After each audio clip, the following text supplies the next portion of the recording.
नमस्कार, face to face Madhya Pradesh देख रहे हैं आप और मैं हूं आपके साथ अविनाश कर।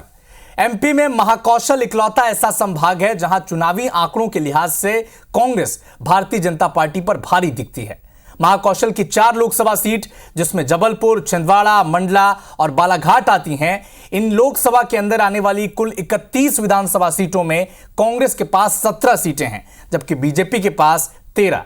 यानी महाकौशल में लड़ाई कांटे की है और यही वजह है कि महाकौशल में दिग्गजों का दौरा जारी है। कल पीएम मोदी जबलपुर पहुंचे, आज राहुल गांधी सिवनी और शहडोल से वो हुंकार भरते दिखे और 9 अप्रैल को फिर पीएम मोदी बालाघाट आने वाले हैं। तो दिग्गजों के दौरों के बाद अब सियासी पारा भी महाकौशल में हाई है। इसी विषय पर करेंगे चर्चा, लेकिन दर्शकों के लिए सबसे पहले एक रिपोर्ट दिखाते हैं।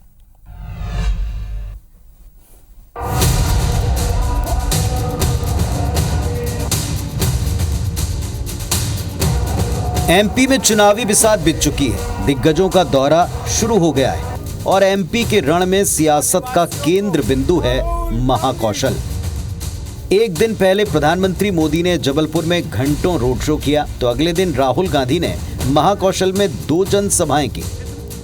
राहुल ने सिवनी के धनोरा और शहडोल में हुंकार भरी। राहुल ने सीधी पेशाब कांड का मुद्दा फिर उठाया और बीजेपी को आदिवासी विरोधी साबित करने की कोशिश की। बीजेपी का एक नेता मध्य प्रदेश में आदिवासी युवा के ऊपर पेशाब कर रहा था। देखा आपने? देखा ना? कांग्रेस पार्टी आपको आदिवासी कहती है और बीजेपी, प्रधानमंत्री जी, अमित शाह जी, आरएसएस के लोग आपको वनवासी कहते हैं। हालांकि सिवनी के धनौरा में राहुल गांधी की आम सभा से पहले कांग्रेस ने वैसा ही सेल्फ गोल कर लिया जिसके लिए वो अक्सर जानी जाती है।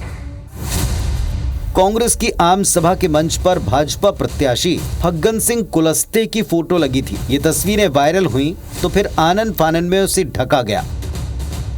जाहिर है बीजेपी को इस पर चुटकी लेने का बड़ा मौका मिल गया। कितनी गंभीर है ये, गंभीरता रखे कि कम से कम जिस पार्टी के मंच से उनकी प्रत्याशी का फोटो लगना चाहिए वो उनके फोटो के बजाय भाजपा के प्रत्याशी का लगा रहा है। तो ऐसा लग रहा है कि चुनाव के पहले ही हार मान ली क्या? उनके फोकस से कुछ होने वाला नहीं है। जनता का फोकस कहाँ है ये महत्वपूर्ण है और जनता का फोकस माननीय मोदी जी पर है। राहुल जी तो समय समय पर जब देखते हैं कि शहरी क्षेत्रों में उनको समर्थन नहीं मिलता तो वो कहते हैं मैं ग्रामीण क्षेत्रों में जाऊंगा, फिर वो कहते हैं अब मैं आदिवासी क्षेत्रों में जाऊंगा। ये तो बात मंच पर पोस्टर लगाने पर गरमाई सियासत की थी, लेकिन जमीन पर मामला कहीं ज्यादा गंभीर है। विधानसभा चुनाव के लिहाज से अगर महाकौशल को देखें तो महाकौशल में लोकसभा की 4 सीटें जबलपुर, मंडला, बालाघाट और छिंदवाड़ा आती हैं। अगर विधानसभा सीटों के हिसाब से आकलन करें तो इन 4 लोकसभा सीटों में 31 विधानसभा सीटों पर कांग्रेस मजबूत दिखती है। 31 में से 17 सीटें फिलहाल कांग्रेस के पास हैं तो 13 सीटों पर बीजेपी का कब्जा है। आदिवासी, ओबीसी सब वर्गों को साधने का काम कांग्रेस ने किया है और भारतीय जनता पार्टी ने महाकौशल के साथ विश्वासघात किया है।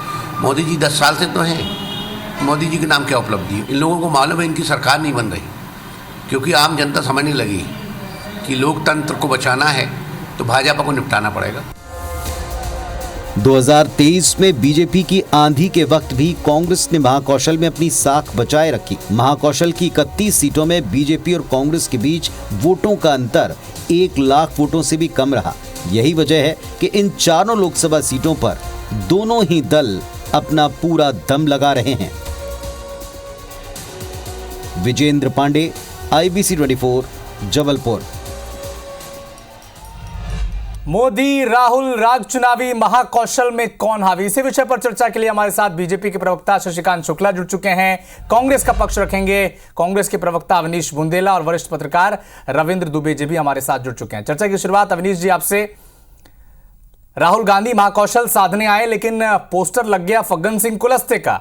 आपको नहीं लगता कि ऐसे छोटे छोटे मुद्दे आप देकर भारतीय जनता पार्टी को चुनाव में लीड आप ही की तरफ से दे देते हैं, सेल्फ गोल कर देती है कांग्रेस?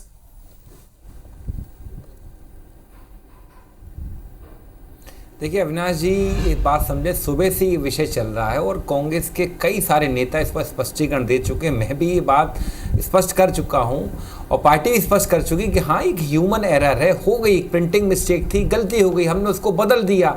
लेकिन फिर भी भाजपा बार बार उस बात को उठा रही है, खासकर मुख्यमंत्री आकर उस विषय पर बोल रहे हैं, तो ये बताता है कि हाँ भाजपा मुद्दा विहीन राजनीति करती, भाजपा मूल मुद्दों से ध्यान भटकाना चाहती, महंगाई, बेरोजगारी। इसके अलावा जो आज राहुल जी ने जो सवाल खड़े किए आदिवासियों की दुर्दशा पर, वहीं आप देखें आदिवासियों के मुखमंडल पर पेशाब किया जा रहा है, उनको पीटा जा रहा है, मारा जा रहा है, उसके ऊपर भाजपा कुछ नहीं बोल रही। आदिवासियों की हत्या हो रही, उसके ऊपर भाजपा कुछ नहीं बोल। ठीक है, हम कह रहे ना गलती हो गई। ऐसे तो मोदी जी ने कहा था बेटी बचाओ बेटी पढ़ाओ, इससे बड़ी गलती क्या होगी? लोकसभा के पटल पर मोदी जी ने कई ऐसे गलत बयानी किए हैं कि जो बोलना ठीक नहीं है। इसके बारे में आप क्या कहोगे? देखिए हो जाती है, स्लिप ऑफ टंग भी हो जाता है, कई बार ह्यूमन एरर है, प्रिंटिंग मिस्टेक भी हो जाता है। लेकिन इस विषय को मुझे लगता है हमारे सनातन संस्कृति में भी कहते हैं कि अगर किसी व्यक्ति ने गलती मान के कह दिया कि हाँ गलती हो गई अविनाश जी, तो मुझे लगता है बात वही खत्म हो जानी चाहिए। लेकिन देख रहे हैं कि भाजपा निरंतर सुबह से उसी विषय को उठा रही है। अरे हम तो कह रहे जवाब दो ना, आपने अवनीश जी आपसे ये भी सवाल पूछूंगा आगे, क्या ये इतनी छोटी गलती है? क्या कभी भारतीय जनता पार्टी के पोस्टर में आपको राहुल गांधी या किसी कांग्रेस के नेता की तस्वीर दिखती है? सवाल पूछूंगा आपसे, आऊंगा आपके पास। शशिकांत शुक्ला जी, राहुल गांधी आज पहुंचे महाकौशल, सिवनी शहडोल का दौरा किया, सीधी पेशाब कांड का मुद्दा फिर से उठाया। आपको नहीं लगता कि सवाल जब जब उठेगा बीजेपी असहज दिखेगी?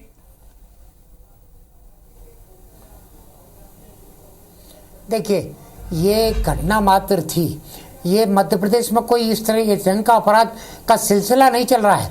तत्काल उस पर कार्रवाई की गई, उनका घर ढहा दिया गया, तत्काल दंडिक कार्रवाई की गई, पीड़ित को मुख्यमंत्री जी ने बुलवाया अपने पास, मुआवजा भी दिया। ये सारे काम भारतीय जनता पार्टी ने किए। हमारे आदिवासी बंधुओं को ऋण देने का काम भारतीय जनता पार्टी ने किया। आदिवासी बंधुओं के जीवन में क्रांति पैदा करने का काम, आवास योजना के माध्यम से आवास देने का काम, शौचालय योजना के माध्यम से शौचालय देने का काम, उनकी कृषि उन्नत करने का काम, सिंचाई बढ़ाने का काम, स्कॉलरशिप देने का काम, बच्चों को छात्रावास देने का काम, ये सारा काम हमारे आदिवासी बंधुओं के लिए भारतीय जनता पार्टी की सरकार ने 18-20 वर्षों में करके दिया है। तो कांग्रेस कुछ कह नहीं सकती। कांग्रेस तो 50-60 साल सत्ता पर बैठी रही, लेकिन केवल सत्ता पर बैठ के दोहन करती रही। हमारा आदिवासी बंधु WBM गिट्टियों पर चलता रहा, कच्ची सड़कों पर चलता रहा, स्कॉलरशिप नहीं थी, सिंचाई के साधन नहीं थे, पक्के मकान नहीं थे, शौचालय नहीं था, सम्मान राशि किसानों को नहीं थी। ये सारा काम यदि करके दिया है तो भारतीय जनता पार्टी ने करके दिया है। कांग्रेस के कार्यकाल में कोई भी योजना ठीक है। शशिकांत जी आपसे ये भी पूछा जाएगा, भारतीय जनता पार्टी से ये भी पूछा जाएगा कि महाकौशल में आदिवासी वोटर्स कितने इंपॉर्टेंट है और सीधी पेशाब कांड क्या महत्व रखती है नहीं रखती है, विधानसभा नतीजों ने भी बता दिया है और आगे भी ये सवाल घूमता रहेगा। इसी सवाल के साथ आऊंगा भी आपके पास।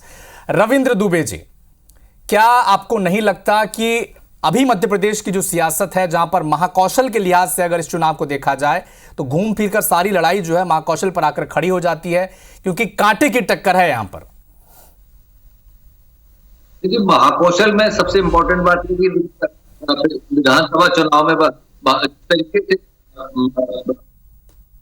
कांग्रेस ने प्रदर्शन किया है। छिंदवाड़ा में 7 सीटें जीती हैं, बालाघाट में 5 सीटें जीती, मंडला में 4 में से 4 बराबरी पे है भारतीय जनता पार्टी के साथ। तो हम ये देखेंगे कि दोनों के बीच में बड़े कांटे की टक्कर है। यदि विधानसभा चुनाव से तुलना कर रहे हैं, जिस तरीके से हम देख रहे हैं कि दोनों के बीच में 1 लाख वोट का अंतर है, ये जरूर है कि वो राष्ट्रीय मुद्दे पर चुनाव लड़ा जाता है, लेकिन विधानसभा चुनाव भी मोदी की छवि पर हुए थे, मोदी की गारंटी पर हुए थे, शिवराज का चेहरा नहीं था। उसके बाद भी यदि 1 लाख वोट का अंतर है इन लोकसभा सीटों में, तो बड़ा चिंता का विषय। इन 6 लोकसभा सीटों में लगभग बहुत कांटे की टक्कर हम इसको कह सकते हैं। बालाघाट में स्थिति हम देख रहे हैं, छिंदवाड़ा सीट में भी हम देख रहे हैं कि बड़ी स्थिति स्पष्ट है कि वहां बहुत ही कांटे की टक्कर है। कुछ भी हो सकता है, ऐसा नहीं कि कांग्रेस जीत सकती है, भाजपा जीत सकती है, दोनों में लगभग यही। और यही वजह है कि भारतीय जनता पार्टी के साथ साथ कांग्रेस का भी फोकस इन जिलों पर है। अभी जैसे मोदी जी होकर गए, राहुल गांधी की सभा सिवनी में हुई, और अभी फिर सुनने में आ रहा है कि जल्द से जल्द बालाघाट में प्रधानमंत्री नरेंद्र मोदी की सभा हो सकती है, रैली करने वाले हैं बालाघाट में। रविंद्र दुबे जी ने आंकड़ों का जिक्र किया हाल ही में जो विधानसभा हुए थे। अवनीश बुंदेला जी, मैं 2019 के आंकड़ों का जिक्र करना चाहता हूं। जबलपुर में करीब 4.5 लाख वोट से कांग्रेस पार्टी चुनाव हारी, मंडला में करीब 1 लाख वोटों से चुनाव हारी, बालाघाट में करीब 2.5 लाख वोट से कांग्रेस पार्टी चुनाव हारी। आपको लगता है कि कांग्रेस पार्टी ने इतना काम किया इन 5 सालों में जमीन में कि ये जो गड्ढा है, कहीं 4.5 लाख वोट का, कहीं 2.5 लाख वोट का, कभी कहीं 1 लाख वोट का, ये पार्ट पाएंगे आप?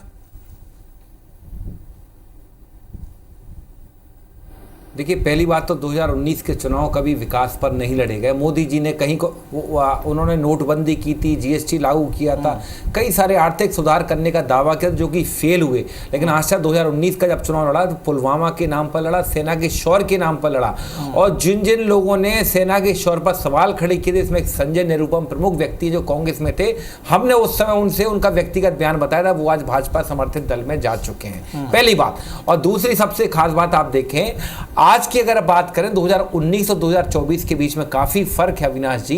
जनता समझ चुकी है कि ठीक है, एक बार भारतीय जनता पार्टी ने, हम मोदी जी ने कहा हमको एक बार मौका दें, हमने दोबारा मौका दिया कि इस बार अब मैंने गड्ढे भरे थे, अब मैं रोड अब अच्छी बनवाऊंगा। ये कहीं को ना तो विकास की बात हुई, ना ही रोजगार की बात। 2023 में मोदी की गारंटी पर चुनाव लड़ा गया मध्य प्रदेश में, 34 लाख। आप तो 150 सीट का दावा कर रहे थे, 66 पर आ गए, एक विधायक और चले गए। देखिए 2000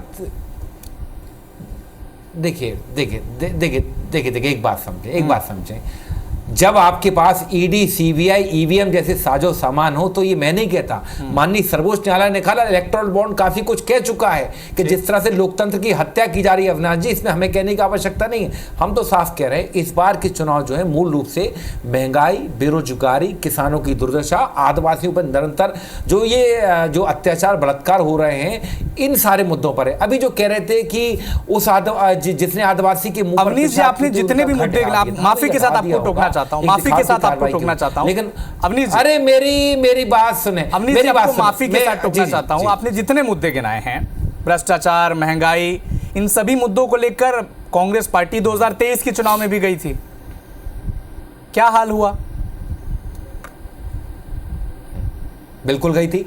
देखिए वो विषय, देखिए आप समझे, हम गए, लेकिन हमारा काम है विपक्ष में हम दोबारा जाएंगे, तिबारा जाएंगे, जितनी बार होगा उतने बार जाएंगे, क्योंकि हमारा फर्ज है, ये लोकतंत्र की यही पहचान है। अगर हमारे नतीजे नहीं आते तो क्या हम घर बैठ जाएं? अभी ये कह रहे थे कि हमने आदिवासियों का जिनने पेशाब के उनके घर ढहा दिए, तो क्या आदिवासियों पर अत्याचार रुक गए? अभी कुछ दिन पहले बैतूल में एक आदिवासी को निर्वस्त्र करके, नंगा करके पीटा गया, उल्टा लटकाकर, आपको याद होगा। उसके बाद नेमावर की घटना क्या रुक गई? नेमावर में एक आदिवासी परिवार के 6 लोगों को 50 फीट जमीन के नीचे गाड़ दिया गया। नीमच की घटना क्या रुक गई? नीमच में एक आदिवासी को घसीट कर मार दिया गया गाड़ी। ये बताता है कि साहब, कुछ भी हो, न्याय पाने के लिए, अपना अधिकार पाने के लिए आपको बार बार जनता का दरवाजा खटखटाना पड़ेगा। फाइनल कमेंट, जिस तरह से झूठ का शशिकांत जी के पास और पैसे बांट के और 3000 का झूठा और 3000, जिन मुद्दों के साथ 2023 में चुनाव में गए हैं, जिन मुद्दों के साथ कांग्रेस पार्टी ने 2023 का चुनाव लड़ा, वहां पर आपको सफलता नहीं मिली, आपने भी माना। आप फिर अगर उन्हीं मुद्दों के साथ 24 में जाएंगे तो आपको लगता नहीं कि जनता पर फिर एतबार करेगी, या वही नतीजे दोहरा तो नहीं दिए जाएंगे 2024 में? देखिए फर्क अभी हाल में आपको सुन रहा था, आपने कहा इस पूरे अंचल में सिर्फ 1 लाख का अंतर, और मैं इसको और स्पष्ट कर दूं, छिंदवाड़ा, बालाघाट, मंडला सीट पर लोकसभा पे हम भाजपा से आगे हैं, तो हमारी स्थिति बेहतर। ठीक है, हम उन नतीजों को सीटों में परिवर्तित नहीं कर पाए अविनाश जी, लेकिन हमारा वोट बैंक कहीं नहीं घटा, हमारा वोट बैंक उतना स्थिर रहा। तो हम बताना चाहते हैं कि जिन मुद्दों को लेकर हम गए थे, मुद्दे आज भी वही हैं, क्योंकि आज ही 72,500 लोगों को नौकरी से निकालने का आदेश दिया शिक्षा कर्मियों को मोहन यादव सरकार ने, जबकि शिवराज जी ने वादा किया था कि इनको नौकरी से नहीं निकाला जाएगा। रोज मुद्दे वही, अविनाश जी लगातार ये कह रहे हैं कि मुद्दे वही हैं, और इन्हीं मुद्दों पर कांग्रेस पार्टी चुनाव लड़ने जा रही है कि वो पोस्टर के पीछे पड़े हैं। शशिकांत जी से जवाब ले लेते हैं। अविनाश जी, शशिकांत जी, लगातार जो आरोप भारतीय जनता पार्टी पर लग रहे हैं, और ये सवाल भी उठता है कि क्या महाकौशल में अगर स्थिति देखी जाए तो जबलपुर में तो आप 5 लाख वोट से जीत रहे हैं, उनके अगर बनस्पत देखा जाए छिंदवाड़ा एक तरफा कांग्रेस जीत रही है, लेकिन मंडला और बालाघाट में स्थिति 50-50 की है। और अगर 31 सीटों की बात की जाए, विधानसभा सीटों की, तो 31 में से 17 कांग्रेस के पास है। तो आपका जो मिशन 29 है, जिसे पीएम मोदी कह रहे हैं, शिवराज सिंह चौहान कह रहे हैं, आपके मुख्यमंत्री डॉक्टर मोहन यादव कह रहे हैं, फिर तो मामला गड़बड़ हो जाएगा। देखिए, इसके पहले भी कांग्रेस के पास लगभग इतनी सीटें थी, और उसके बाद भी 3 लोकसभा सीट भारतीय जनता पार्टी ने जीती थी। 1 लोकसभा सीट का अंतर मात्र 30,000 रह गया था छिंदवाड़ा का। ये भारतीय जनता पार्टी की सफलता थी कि उस अंतर को लगभग खत्म कर दिया। और आज छिंदवाड़ा की स्थिति ये है कि वहाँ पर वर्तमान एक विधायक वर्तमान महापौर और पूर्व विधायक दीपक सक्सेना और हजारों कार्यकर्ता भारतीय जनता पार्टी में आ चुके हैं, तो छिंदवाड़ा का परिदृश्य क्या होगा? ये 30,000 का अंतर तो समाप्त हो जाएगा इस चुनाव में। चारों सीटें भारतीय जनता पार्टी जीतेगी और इसके पहले भी विधानसभा की सीटें लगभग कांग्रेस के पास थी। आज भी वही दावे तो कर रही थी भारतीय जनता पार्टी 2023 शशिकांत जी, में होगी, लेकिन सातों की सातें सीटें हार गई छिंदवाड़ा विधानसभा की। जी, इस बार हम दावा हम बता रहे हैं, हम कह रहे हैं, इस बात को ध्यान से तो सुने आप कि वहाँ का महापौर भारतीय जनता पार्टी में आ गए। वहाँ के पूर्व विधायक दीपक सक्सेना जो उनके हनुमान जी थे आपके तो पूर्व मुख्यमंत्री के, वो भी भारतीय जनता पार्टी में आ गए। पूर्व एक विधायक भारतीय जनता पार्टी में आ गए, हजारों कार्यकर्ता भारतीय जनता पार्टी में आ गए। तो इस बार तो भारतीय जनता पार्टी का जीतना तय है। वो 30,000 का वोट वो डिफरेंस समाप्त हो जाएगा। अवनीश जी छोटा जवाब दे देंगे शशिकांत जी के सवाल का। कह रहे हैं सभी नेता तो छोड़कर भारतीय जनता पार्टी में शामिल हो रहे हैं, तो क्यों नहीं आ रहेगी कांग्रेस? जी देखिए जो नेता स्वार्थी हैं, जो अपना आर्थिक लाभ आर्थिक हित देख रहे हैं, वो जिन पे बेवजह दबाव डाला जा रहा है, उनको डराया जा रहा है, धमका जा रहा है, वो जा रहे हैं। लेकिन जनता और कार्यकर्ता आज भी कांग्रेस के साथ है। छिंदवाड़ा की जनता ने कोई छिंदवाड़ा नहीं छोड़ा, छिंदवाड़ा की जनता ने कोई पट्टा नहीं पहन लिया भाजपा ने। छिंदवाड़ा की जनता आज भी वही है, वहाँ का वोटर आज भी वही है, और जो कांग्रेस का कोर कार्यकर्ता था आज भी वो वही है। जो जा रहे हैं, मैं तो कहता हूँ आर्थिक लाभ आर्थिक हितों के लिए जा रहे हैं, अपनी विचारधारा त्याग रहे हैं, उनके निजी स्वार्थ जब उनकी फाइनल कमेंट ले आऊंगा अवनीश जी आपके पास, तो वो जा रहे हैं। लेकिन और कहीं जाऊंगा फाइनल कमेंट के लिए आपके पास आऊंगा। रविंद्र जी, पीएम मोदी ने रोड शो किया जबलपुर में, उसके ठीक अगले दिन राहुल गांधी आ जाते हैं, शहडोल और सिवनी में उन्होंने जनसभा की। अब फिर बालाघाट में पीएम मोदी का दौरा हो रहा है। तो बार बार जो दिग्गज नेता हैं दोनों ही पार्टियों के, उनका जो फोकस है वो महाकौशल है। ऐसा नहीं है कि जो भारतीय जनता पार्टी बहुत मुतमईन है, वो जानती है कि उसके पास लीड है, बढ़त है, लेकिन वो लगातार वो अपना बड़े वरिष्ठ नेताओं का, सीनियर नेताओं का, स्टार प्रचारकों के लगातार दौरे करवा रही है। हाँ, कांग्रेस में जरूर इस बार थोड़ा सा स्टार प्रचारकों की कमी दिख रही है। राहुल गांधी को जरूर बुलाया, लेकिन अन्य नेता भी नहीं निकल पा रहे हैं, क्योंकि उनका सबसे ज्यादा महाकौशल में पकड़ कहें, समर्थक कहें तो कमलनाथ छिंदवाड़ा सीट में फंसे हुए। दिग्विजय खुद चुनाव लड़ रहे हैं तो वो राजगढ़ में फंसे हुए। अब अरुण यादव, जीतू पटवारी और उमंग सिंघार, ये 3 नेता लगातार दौरे कर रहे हैं। इसका कितना असर पड़ेगा ये हमको सबको चुनाव के बाद पता चलेगा। लेकिन जो राष्ट्रीय स्तर के जो स्टार प्रचारक हैं, उनके कार्यक्रम नहीं बना पा रही कांग्रेस के पास कोई ऐसा कोई बहुत ठोस रणनीति नहीं दिख रही है कि हमको चुनाव में कैसे जाना है। जैसा कि अभी कांग्रेस के प्रवक्ता बता रहे थे कि महंगाई है, बेरोजगारी है और तमाम समस्याओं को ले, क्या इन 5 सालों में उन सब चीजों के लिए राष्ट्रीय स्तर पर जो होने वाले मुद्दे उनको लेकर कांग्रेस उसको जनता के पास ले जाने में सफल हो पाई? यदि उन्होंने राम मंदिर का मुद्दा पहुंचाया तो क्या मणिपुर की समस्या को ले जा पाए, वहां पर लेकर जा सके? या जो देश में बेरोजगारी का माहौल है, आप कहते हैं बेरोजगारी के आंकड़े देते हैं, तो कुल मिलाकर मध्य प्रदेश में महाकौशल अब सियासत के केंद्र बिंदु में आ चुका है, क्योंकि महाकौशल में आने वाली 4 सीटों में मामला जो है पूरे कांटे के टक्कर का है। एक तरफ छिंदवाड़ा जहां कांग्रेस का गढ़ माना जाता है, जबलपुर 5 लाख वोट से पिछली बार बीजेपी जीत कर आई थी, लेकिन मंडला और बालाघाट ये वो सीटें हैं जहां पर मामला 50-50 का है, कड़ी टक्कर है। और अगर महाकौशल के आंकड़े जो हैं, अगर विधानसभा के लिहाज से देखे जाएं तो यहां पर कांग्रेस का पलड़ा भारी है। 31 में 17 जो विधायक हैं वो कांग्रेस पार्टी के हैं, तो इसीलिए लगातार दोनों पार्टियों का फोकस महाकौशल पर है। Face to face Madhya Pradesh में जुड़ने के लिए शशिकांत जी, अवनीश जी, रविंद्र दुबे जी, बहुत बहुत शुक्रिया इस खास डिबेट शो में हमारे साथ जुड़ने के लिए। नमस्कार, धन्यवाद।